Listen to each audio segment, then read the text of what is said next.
how to make and create a real estate flyer on Canva PC. Hello guys, so in today's video I'm going to show you how to make and create real estate flyer in less than 1 minute. So all what you have to do is simple.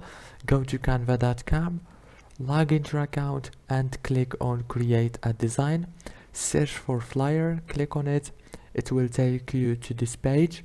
Go right here and scroll down until you find the real estate flyer option. Click on see all, and now you have many templates. Choose one, for example this one, and you can change the pictures and everything from here, as you can see.